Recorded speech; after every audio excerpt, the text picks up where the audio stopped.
You're listening to Don't Take Bullshit from Fuckers with your hosts Greg Behrendt and Kane Holloway.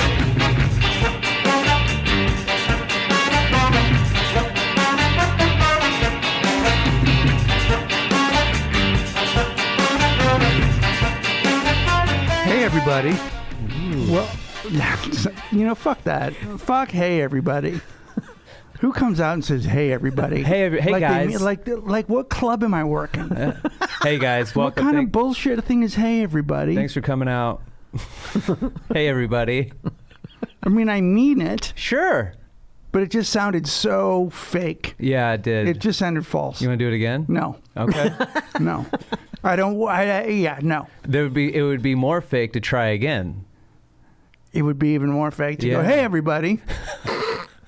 Hey everybody. Hey, we're back with more energy. Hey everybody, welcome to the show. We're in studio today. We have everybody, so we're good at feeding off of each other's energy. If I listened to this podcast, my thought would be like, why can't you just fucking have an intro that you do every week and get through it? No, can't do it.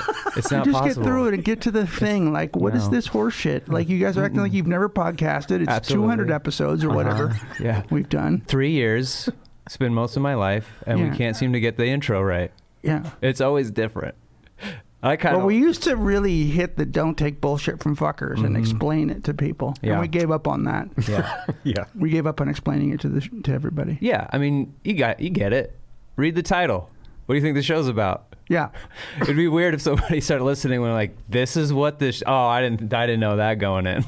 These guys are harsh. Yeah. Last week. Well, first of all, I'm in LA.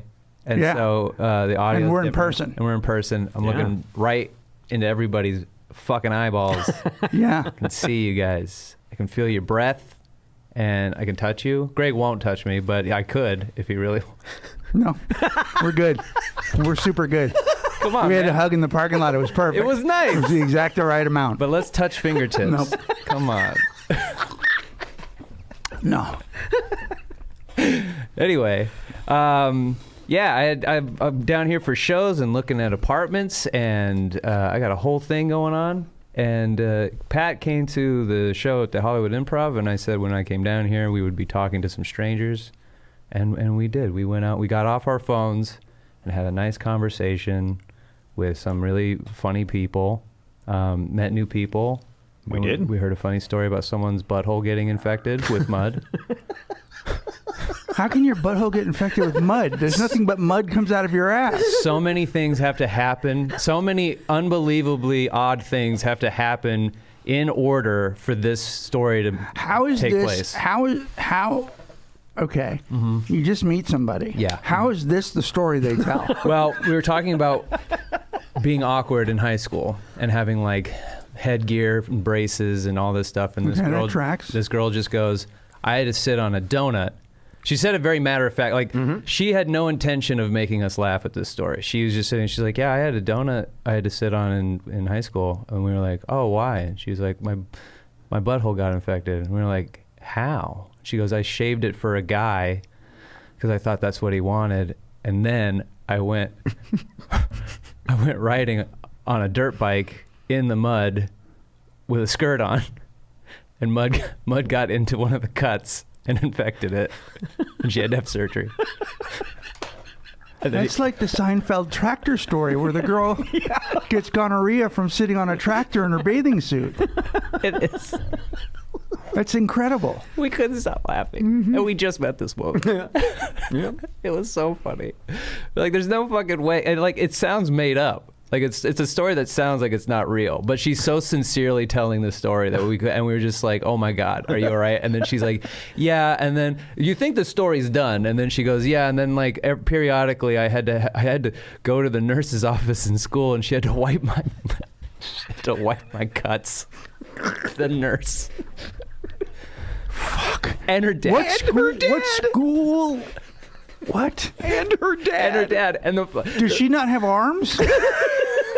Why can't she wipe her own cuts? I don't know. That's a great question. It would have been great if you were there, because it's such a So I guess she would like, the dad would have to clean her cuts as well, and like also like clean her up. How old was she? She was in high school? Yeah, she's in high school. Mm-hmm. She's like 16. Like if she was a baby, it would make sense. It'd make perfect sense. Yeah. But she's like 16, and she's, and so then the funniest part is she was like, yeah, sometimes I would just like go get drunk with my friends when I wasn't allowed to. Then I'd come home, I'd stumble home drunk, and then drunkenly yell at my dad to clean my ass.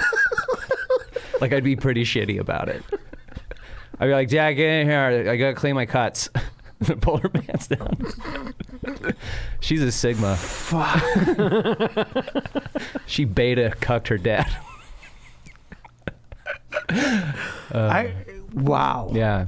And that's how that's what it's like meeting people. I suggest in the real next world. time you not meet people. Right? I know. It was glorious. It was wonderful. It was a good time. Wow. Have you met anybody new, Greg? No. Oh. I don't think I have met anybody new. I can think of. Have you reintroduced yourself to your family? Just like, hey guys. No. No. No, we just nod. How are you? Yeah, good to see you. Yeah, no, I haven't met anybody new in a while. Mm-hmm. I don't think I'm trying to. No, I don't think.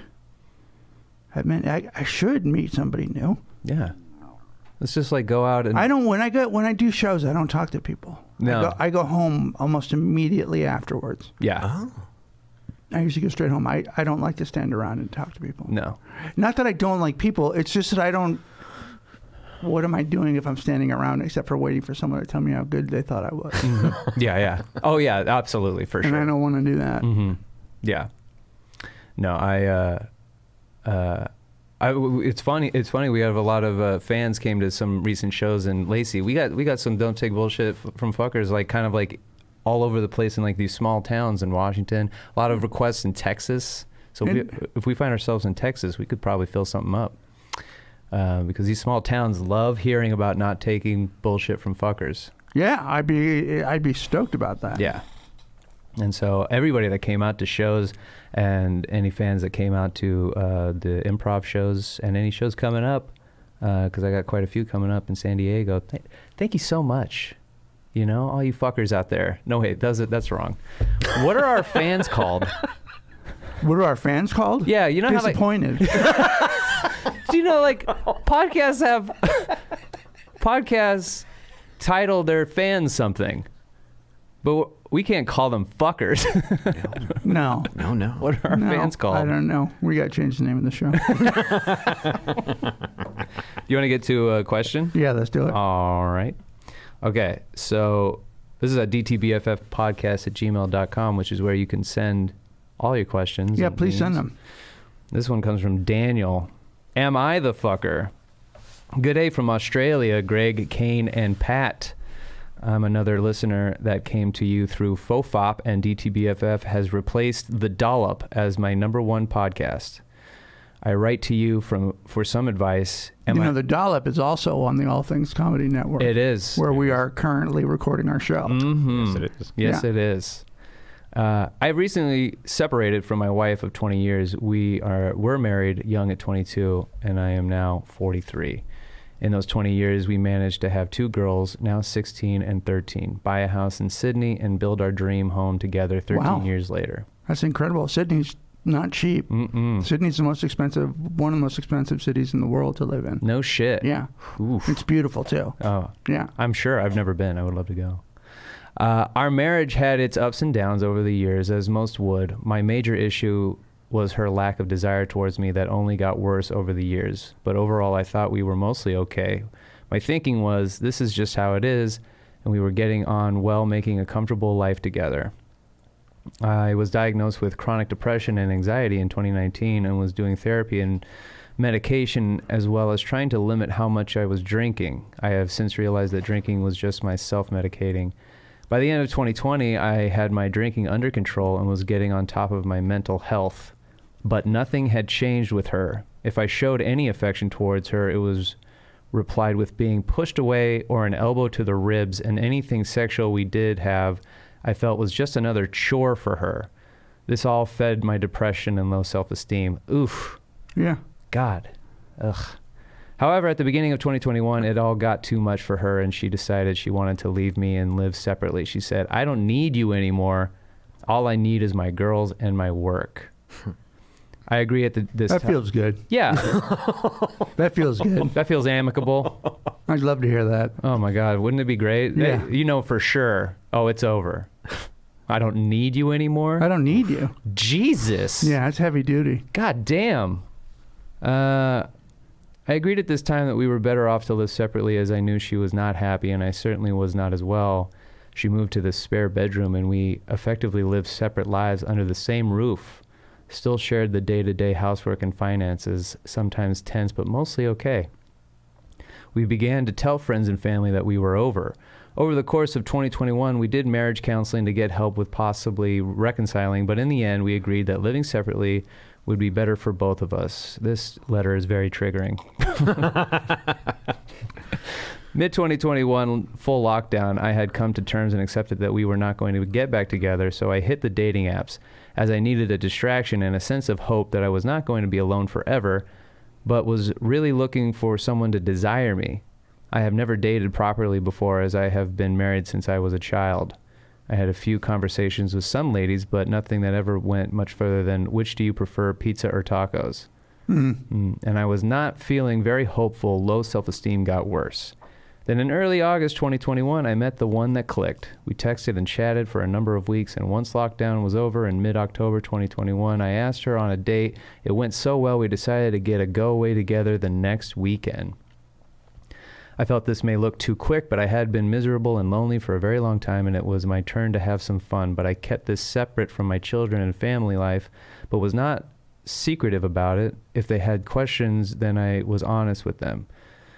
Early November, the ex had been getting some help from my recently divorced next-door neighbor to prepare to move out. Well, straight away, I knew something was up between them. It started with dropping over to his place to watch Netflix. I asked her if something was going on, but she said they were just friends. And she even got quite upset when someone suggested there was more to it. By December 2021, the ex had found a place and moved out. This, by the way, is a letter. This is a letter. This is somebody who took us at our word. We said write us and tell us the problem. Yeah, we did. And we are pretty clear about we'd like some details. Yes. But what hasn't he left out? By the time this is over, yeah, whatever relationship he is or isn't in will be over. I'm enjoying it nonetheless. I mean, yeah, it is a very well-worded letter, for sure. So within 2 weeks of her moving out, I asked her if they were together, to which she confirmed that they were. I didn't take this very well and took the opportunity to tell her exactly how she has made me feel. She justifies her actions with, well, you moved on, so it's okay. It is what it is. Now, I know I've moved on quickly, but my issues are that, 1, she didn't need anyone, and 2, her new partner lives next door to me. When his car is not in the driveway all night, I know where he is. But to top things off, and the thing that has really pissed me off, my neighbor actually cut my grass. In more ways than one. About? In more ways than one, G. Yeah, totally. Fuck. That dude mowed your lawn, bro. He sure did.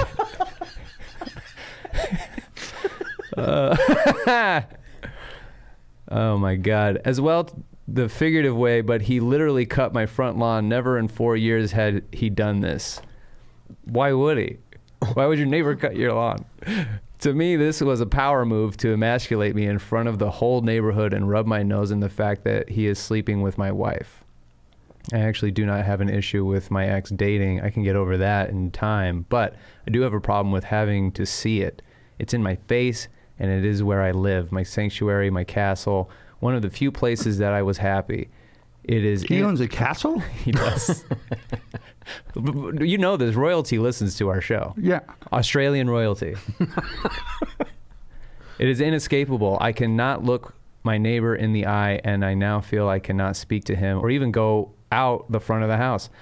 I feel that my honor has been disrespected. He's definitely like royalty. He's like old rich royalty. His honor has been disrespected, and if I were a lesser person, I could have handled this in a far less diplomatic way, but I am not a violent man.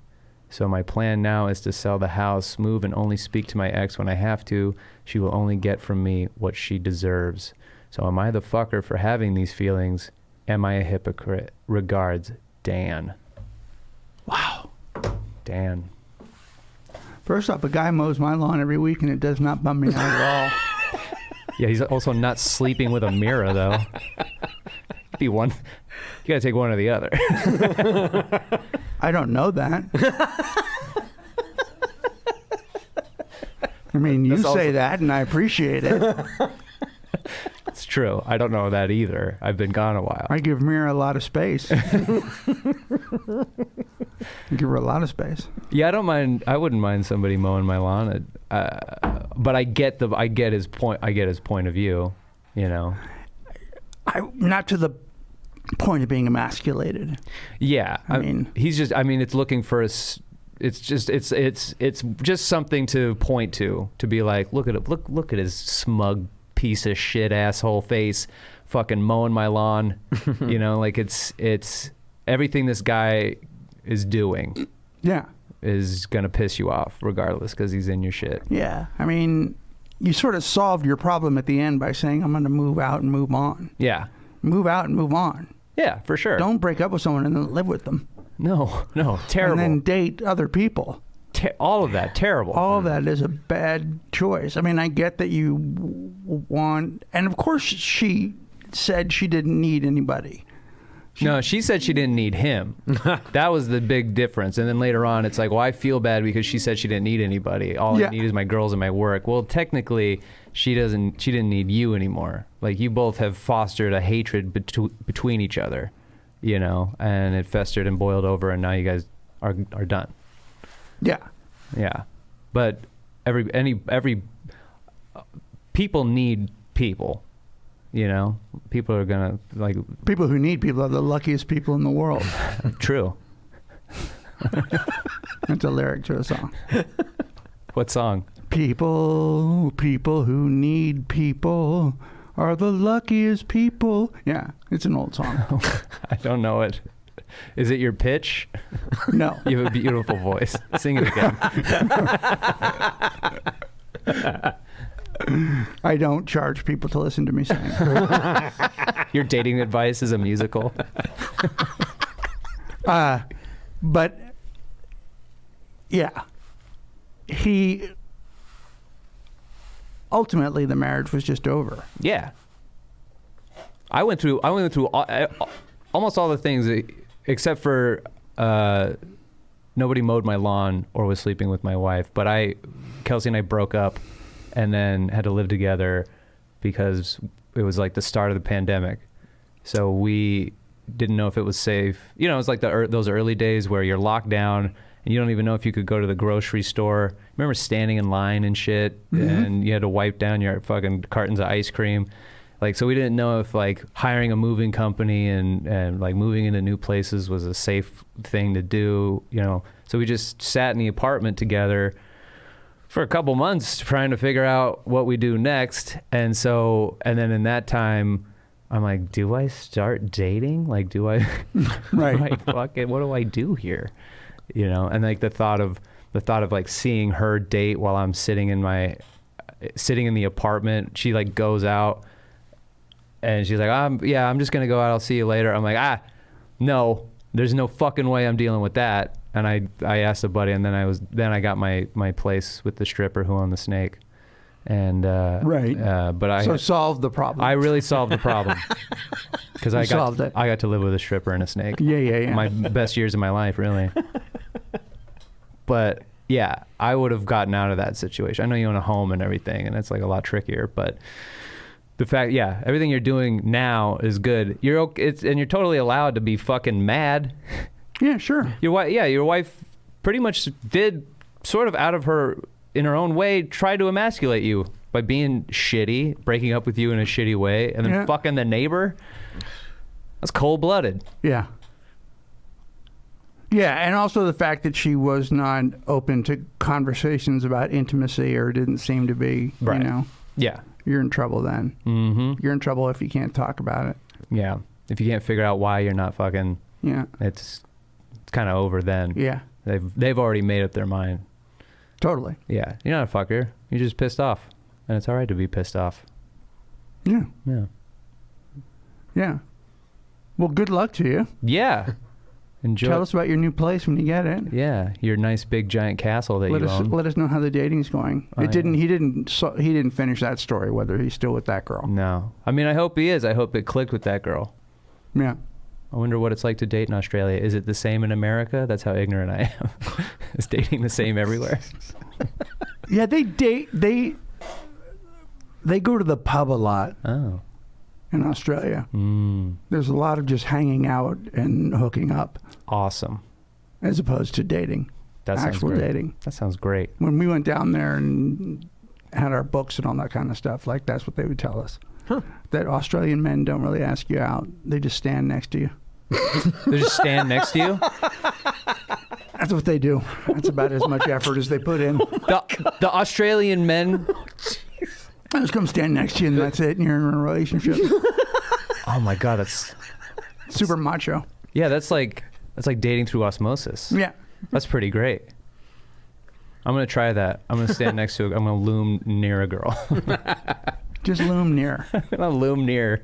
While I'm in San Diego. Then ask her where she's going when she leaves. Where are you going? Where are you going? To your car? Do you need help?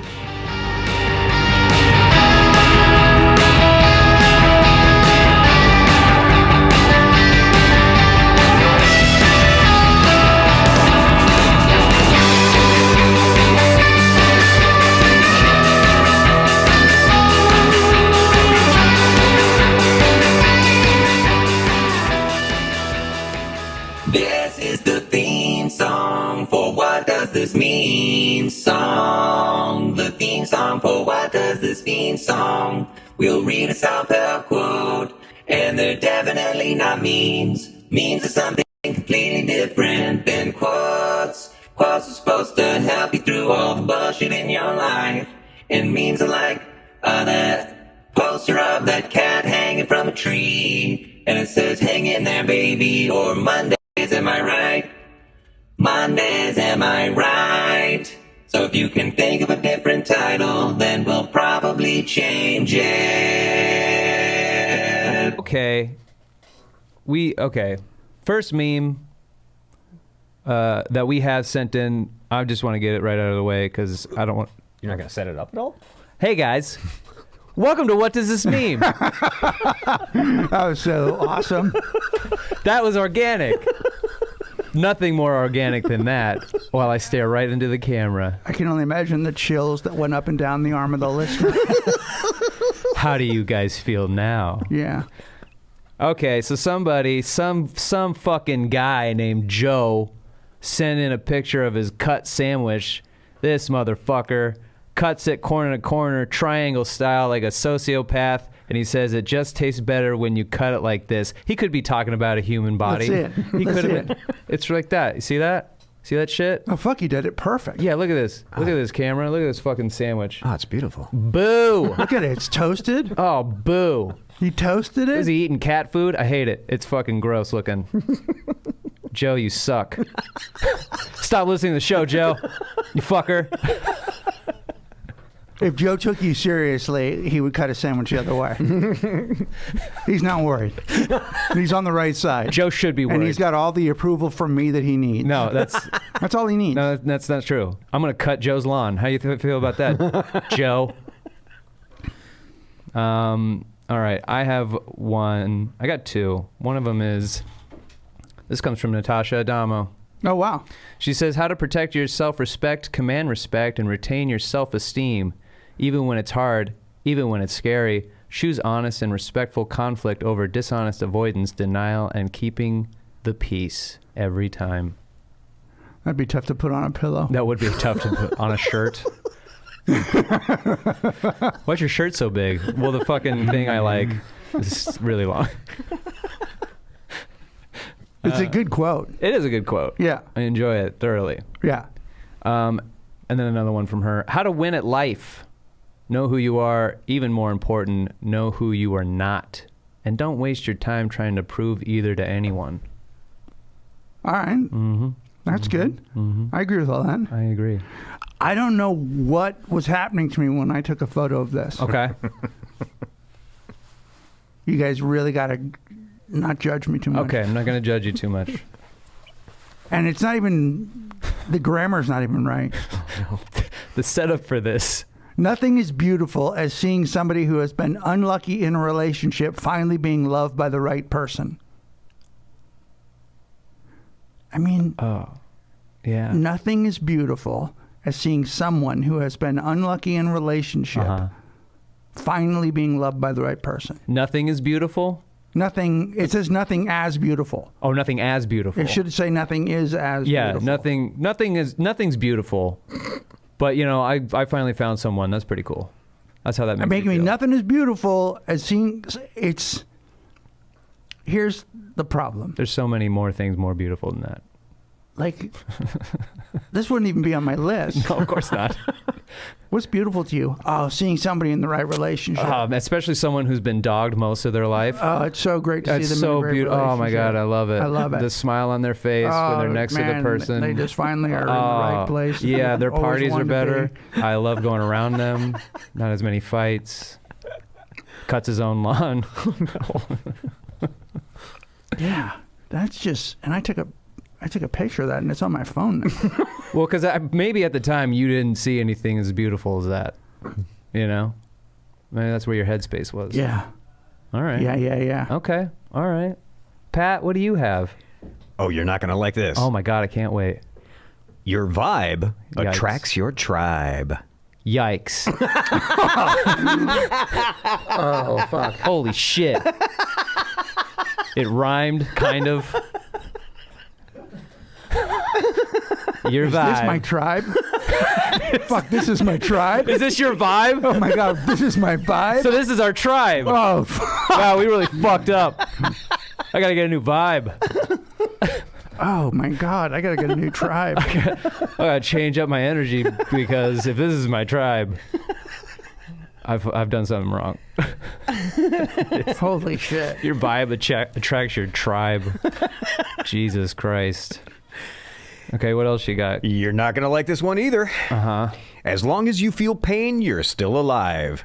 As long as you make mistakes, you're still human. And as long as you keep trying, there's still hope. Oh, fuck. I wish we did something else. Yeah. As long as you still feel pain, you're still alive. I want to push that person down some stairs. Now, how do you feel? You feel good? Are you feeling alive? Your twisted ankles, stupid. And the scrape on your knee. I hate that. I hated that. What do we got from? I have one more. Ooh. This one I like. Okay. If it's not right, don't do it. If it's not true, don't say it. If it's not right, don't do it. If it's not true, don't say it. I like it. That's Marcus Aurelius. That's good. That's a good one. Yes. The Gladiator.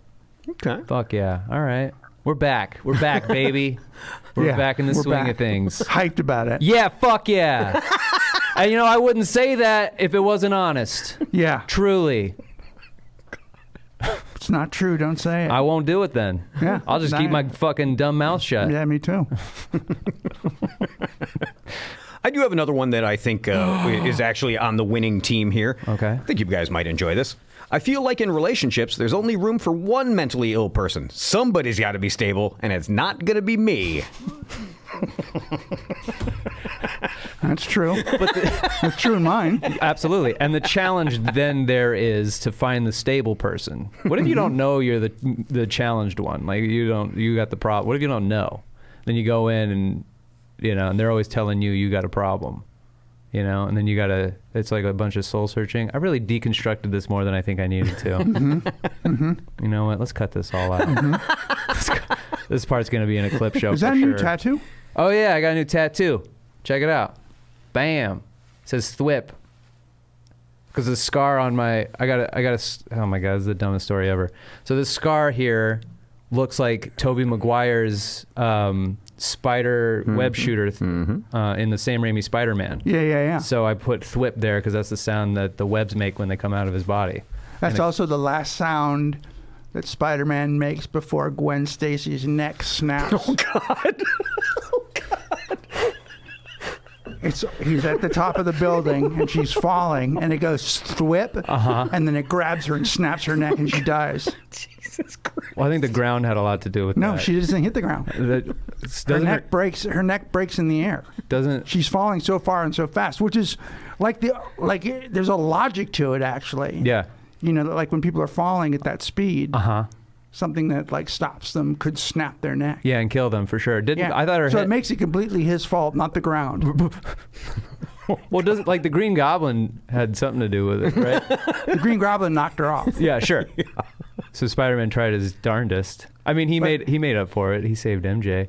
Yeah, that's you don't get to save other person and make it okay. You know, that's why Andrew Garfield is so sad.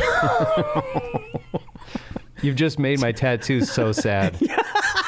Jesus Christ. Thwip, snap, dead. Yeah, that's what that should say. Thwip, and then here, snap, and then here, dead. Oh, no. Yeah. And then Emma Stone's face. That should be Thwip, snap, dead. Should be a meme. Thwip, snap, dead. How's your relationship? Thwip, snap, dead. Yep. What the fuck? Yeah, no, that's my favorite meme so far. Thwip Snap Dead is my favorite meme. Absolutely. Yeah, we'll make pillows. Oh my God. Okay, so when I start dating again and it's going up, you'll know it's not going right when I text you guys in the group chat, Thwip Snap Dead. Thwip Snap Dead. Thwip Snap Dead. Yeah. We're at the top of the clock tower. It's going good. Thwip Snap Dead. Thwip Snap Dead. We got a message in. Do you have more? We did get in one through our Discord. Martin sent one in that said, being lonely comes and goes, but being in a bad relationship is day in and day out. Yeah, that's true. Putting in work. Yeah. Yeah.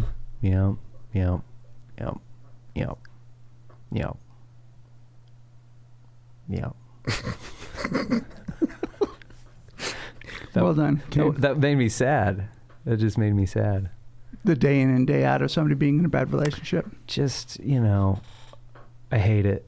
I'm very, very hesitant to get into a new relationship because of exactly that, of like opening yourself up, and then as soon as the excitement and all the fucking and all the eating and all the weight gain, of just being in a new relationship goes away, then you're just like in a relationship. Fat and tired. And nothing's new, and you don't want to fuck as much anymore, and you're just going in the day to day in this new relationship. I'm really thinking about it a lot. I used to just jump into relationships, but now I'm like, I'm gonna really take my time on this. Yeah. I really got to take my fucking time on this. If I'm gonna make somebody my girlfriend, man, we gotta be. I don't know what I'm looking for, but I'm looking for not that. The mundane, I think. I don't know. Or do I want that? I'm struggling with it. Yeah, I'm struggling with it. I get it. You really have to love somebody to spend a lot of time with them. That's why it's so hard for people to stay in relationships, because that kind of love is super uncommon. It is. It just is. Yeah. If it wasn't, people would stay together. That's true. It is tough to find. It's really tough to find. And sometimes it's a lot of pressure. It is. It's a ton of pressure to try to maintain something. And if you guys if you're not on the same wavelength of what you feel like the relationship should be moving forward, it's really tough to. And then even like the start of talking to somebody, you're like, well, you got to play all these games And then you're like, all right, we're gonna not play games anymore. We're gonna actually be in a relationship, and then it's fun and exciting, and then you get to like bump your shit together, and then it just kind of all goes away, and then you break up, and then you do it again. Oh my God. Yeah. What are we doing? What is this? Yeah. What have we done to the planet? That's what it is. We fucked ourselves and the planet by trying to fuck each other and live forever. I don't know what I'm going to do with myself. Maybe San Diego will treat me differently. So slide into Kane's DMs. Yeah. Slide into Kane's DMs. He's totally open. Tell me how it's going to be different for me with you. There you go. Sydney King sent in a message to the Instagram that says, what would it take for me to come on the show just to laugh alongside Pat while you guys talk? Actually, my dream job. To come be on the show with us? To just sit like right there, and well, Pat laughs at the things we say. She laughs too. That's her dream job. I mean, it's not inconceivable that we could Zoom somebody into the show and have them do that. Yeah, Sydney, do you message us if you want to just be there on the show and laugh with Pat? I'll do an episode with you. Sydney, come on. Sure. Sydney, come on and be a guest on the show. There's nothing better than somebody who laughs. Yeah, just sit there while we make fun of each other and people who write into the show. Yeah. All right, it's happening, Sydney. Yeah. We'll call it the Sydney episode. Yeah, I think it'll be good. Yeah. Send us your email and we'll put you on the next episode for sure. That'd be good. A guest we don't have to talk to. That's great. Should that be our new way? Should we just have guests that sit there and not talk? We should have AG on again, and then he just doesn't talk. He just sits there. Yeah. And then we promote Peacemaker. No, we don't even talk about it. No, just like at the end, we just go, hey, guys, watch Peacemaker. But like, that's it at the end of the show. Peacemaker's gotten good. It's so good. I didn't like it at the beginning. Really? Yeah, I thought it was trying a little bit hard. I thought the jokes were a little hammy. I didn't all the metal music. It was too odd. There were too many choices that seemed like choices to me that didn't ring. It wasn't as like what he did with Guardians was just magical. Yeah. You know, and this was like he was doing a thing. You could sort of thing. But then as time has sort of gone on, the characters have gotten better. I love. What's his name? The Vigilante. Love Vigilante. That guy's great. That actor's great. That character's awesome. Great. I think he's my favorite part of the show. Me too. Yeah. Yeah, especially when he went into the prison to confront Peacemaker's dad. That was like the best. This is my guy right here. Yeah. It was fucking awesome. I mean, he was already pretty funny when he was being tortured and he took his mask off and he's just making all those faces so he can't be like identified later. I'm like, oh, this guy's a goofball. Yeah. And I don't know that actor. I've never seen him before, but he's great. Yeah. Go watch Peacemaker. Right, Steve? Steve's been in the corner the whole time.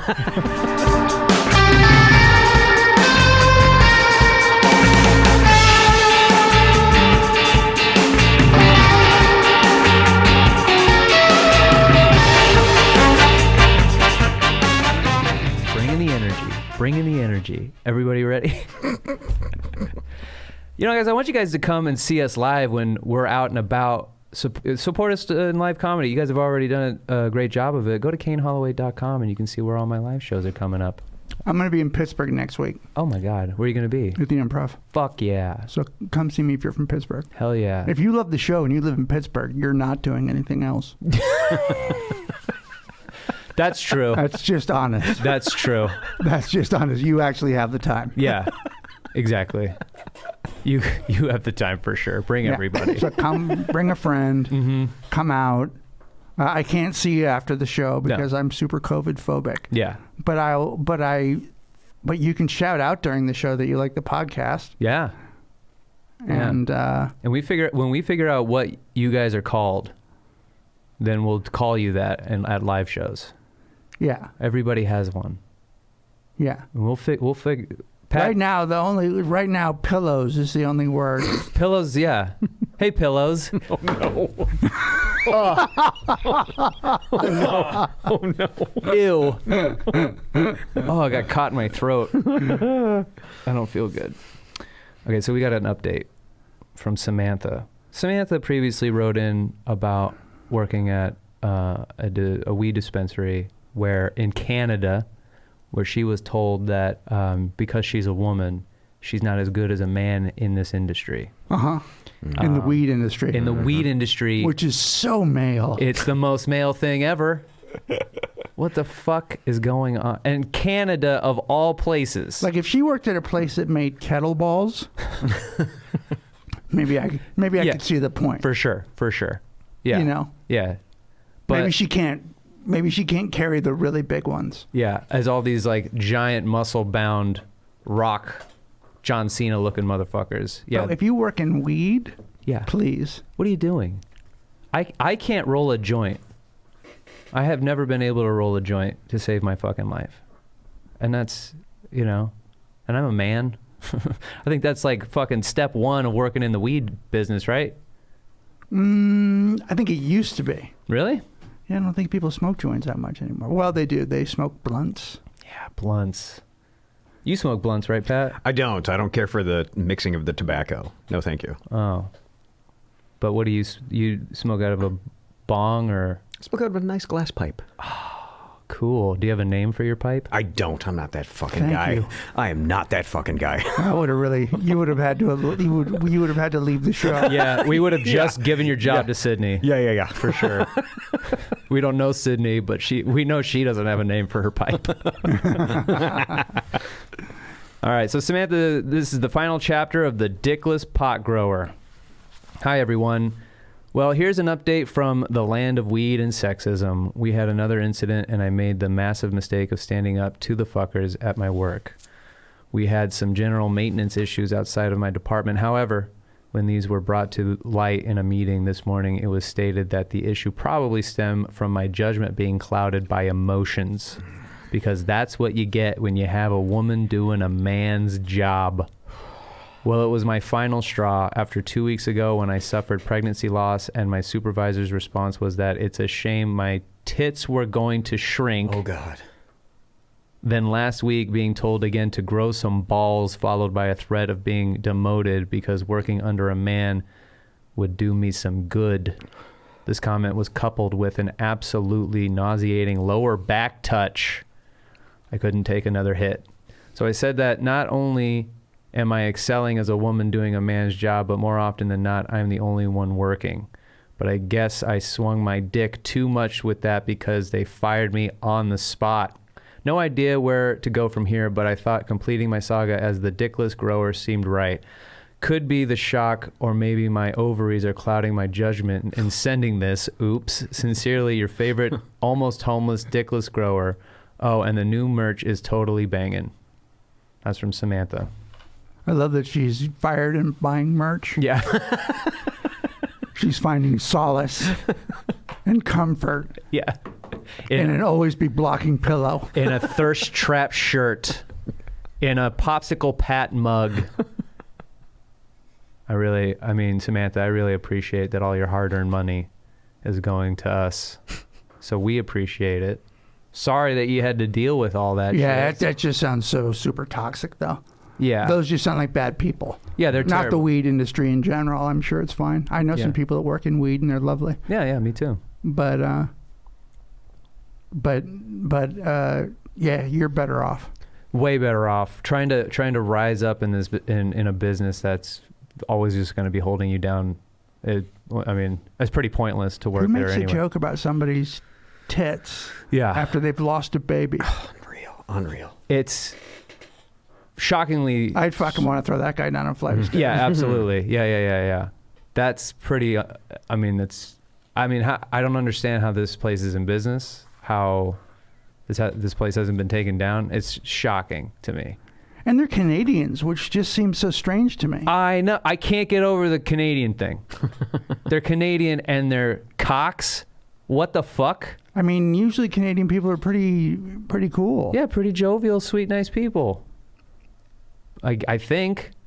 But there's just like this one subsection of Canada where these guys just like to... Why'd they hire her? What'd they hire Samantha for if this was what it was going to be like? They probably had a quota. Maybe. That's fucking insane. Yeah.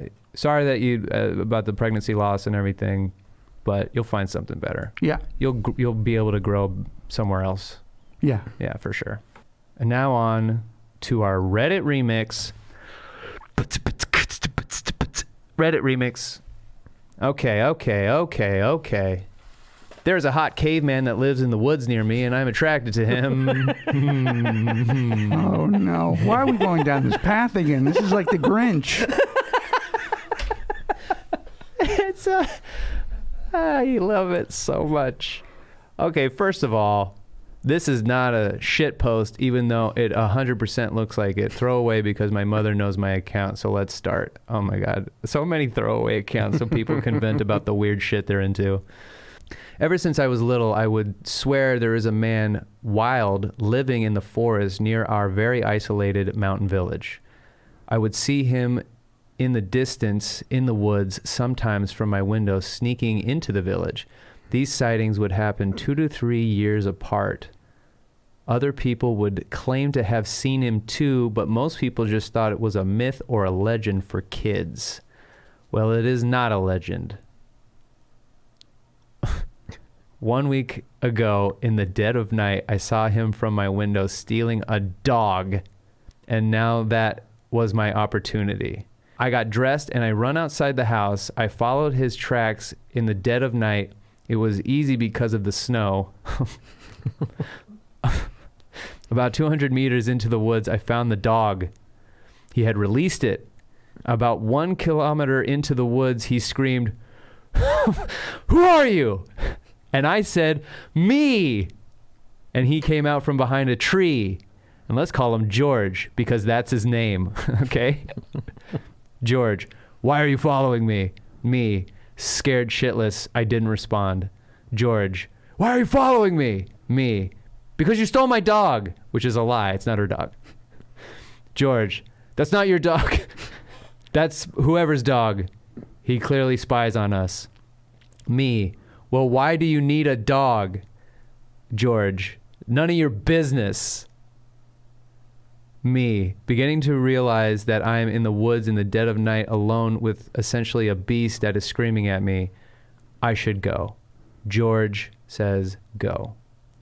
That was the first encounter, but I wanted more. Oh, no. It's like I found a big secret no one else knows about. And this satisfaction for being right all these years. First interaction at 8 or 10, now I'm 18. So the next day I went back to that place, tracked him, and found him again, now eating root. And he was much more friendly, but clearly angry for me finding his spot. I continued to visit him for every single day, basically for 6 days now, and we have talked a lot. I learned that he is 29. He lives in the forest since he was 19. His family knows about it, but no one else. He sometimes steals items from us like tools or food or clothes. Sometimes because we are a close community and don't lock doors, he steals toothpastes and dental care products. This is not something that he has admitted, but judging from his teeth and random toothpaste disappearances being a joke in the community, they look good for someone living in the forest for 10 years. Now on his attractiveness. Oh my God. Yeah. Oh my God. He is completely ripped. Oh my God. Like zero body fat. That's what I got to do. I got to get to the forest.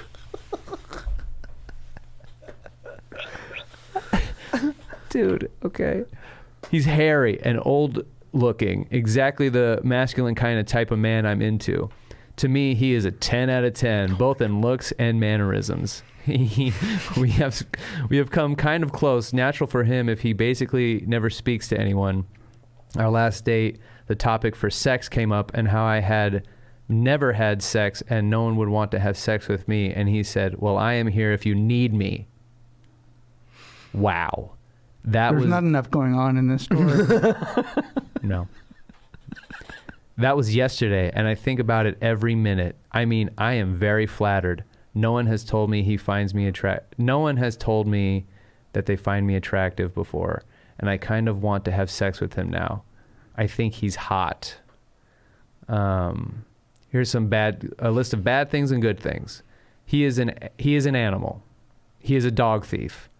He is a regular thief. He spies on people from inside the forest. He broke into my house some years ago and stole clothes. He admitted to it. He is 11 years older than me. Here are the good things. Are you ready for the good things? Yeah, I can't wait. He is hot. He is an animal. That's hot. Oh, God. He is a badass. That's hot, too. Oh, no. Do you think I should go for it? Or am I in danger?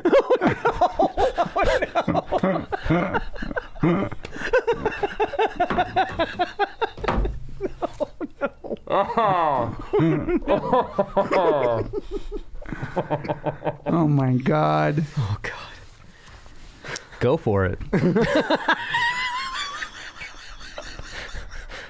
I mean, whatever, bro. So he kills you. You had a good life. You had a good run. He's got nice teeth. Oh, no. And a dog now.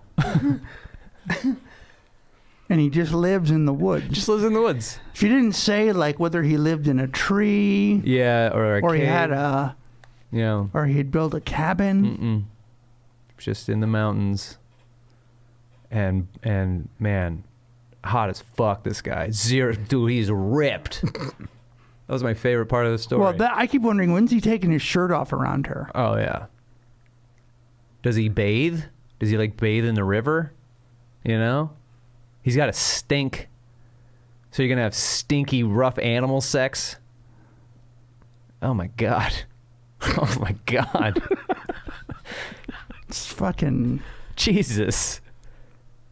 Why don't you date a nice, normal boy first? You know? Well, it sounds like she hasn't had any luck. Sure. Get on an app first, you know? Like Farmers Only. Date a cowboy first. You know, someone who's a little wild, but, you know, has to be in society and live in the societal norms, that the rules that we've set in our world of how to behave. And if that really isn't doing it for you, then go fuck the monkey guy. But in a lot of ways, she's done this completely right. The way that you would if you were really dating somebody. I mean, she aggressively pursued him. I don't know if I am totally down with that. But then, you know, they had a series of dates. They sure haven't gotten intimate too quickly. No. He was eating root. She's getting to know him. Mm-hmm. She's getting to see who he is, what he's all about. Mm-hmm. She's attracted to him. Yeah, I mean, he's hard pressed to lie about anything. I mean, he just tells the truth. He's like that Marcus Aurelius quote. He does what he wants, and he tells the truth. I'm here if you need me. That's pretty cool. Hey, I don't think anyone would have sex with me. Oh, I mean, I'll have sex with you. You want to have sex with me? I'm here. Well, you know, take your time, whatever. I'm going to go steal someone else's dog real quick. Think about it. Mull it over. Yeah, it's good. Yeah, it's actually not a bad story. No. Like, if you think about this as a Hallmark movie, like one of those Lifetime movies where, like, I'm attracted to a mountain man. You know? Yeah. Yeah, it's got a Hallmark feel to it. It really does. I think I'm on the mountain guy's side. Yeah. Mm-hmm. Go after it. 100% not where I thought this was going. We're both for it. Yeah, absolutely. Why not? We're both really for it. Probably be the best relationship in the history of relationships. All that existential crisis I was having in the second segment. This would make me feel hopeful for the future. She did this in the real world, off the apps. Off the apps. Holy shit.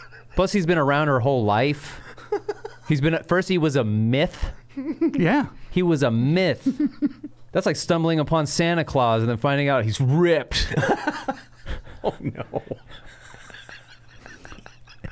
I would love to see. I like to think of Santa as being super ripped. I would love to accidentally stumble upon him chopping wood. I bet there's a lot of people that have Santa fetishes. Oh, God, I'm sure. But like a fat Santa or a ripped Santa? Fat Santa. I would love to stumble upon a ripped Santa, shirtless, but with red suspenders keeping up his red pants, just cutting trees down with a fucking axe. They have shows with lots of guys dressed like that. Uh-huh. They do? Yeah, yeah. What are they called? Is that SantaCon? It's Magic Mike. I watched Magic Mike. I get it. I understand. The second one. I watched the second one. Are you pulling up? That's right. Santa fetish is a real thing known as Santaphilia. Yeah. Okay, what? Okay. Santaphilia? Santaphilia.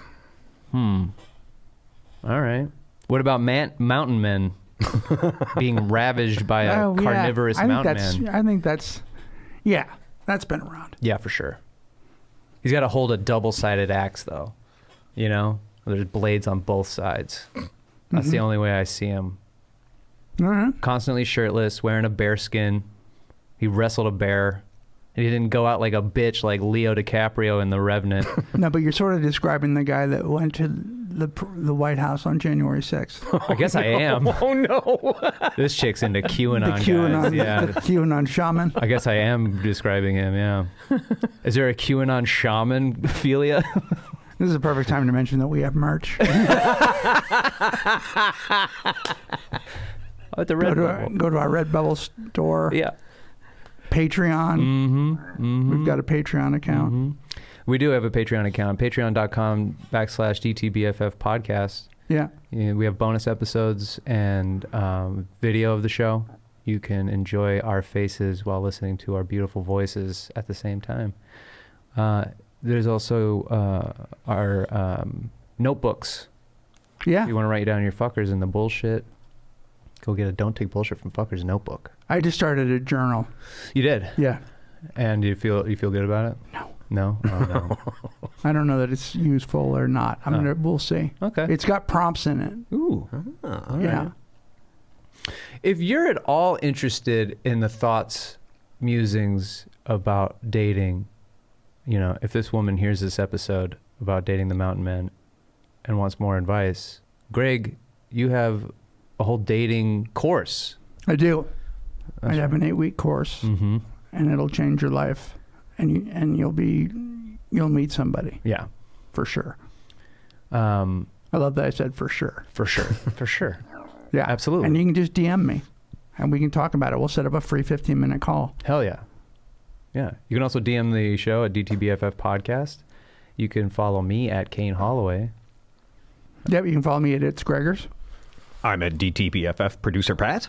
And if there are Pat-philias out there, which I'm sure there are. Pat-philia, totally. Pat-philias out there for Absolutely. sure. He was crushing it at the Improv, by the way, in front of the people we met up with and hung out with.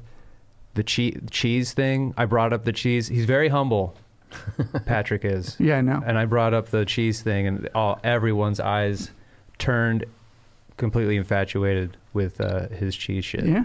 So, if there's Pat-philia people out there that want to ravage Pat on his motorcycle, make sure you do that. Follow him there. You can also call into the show.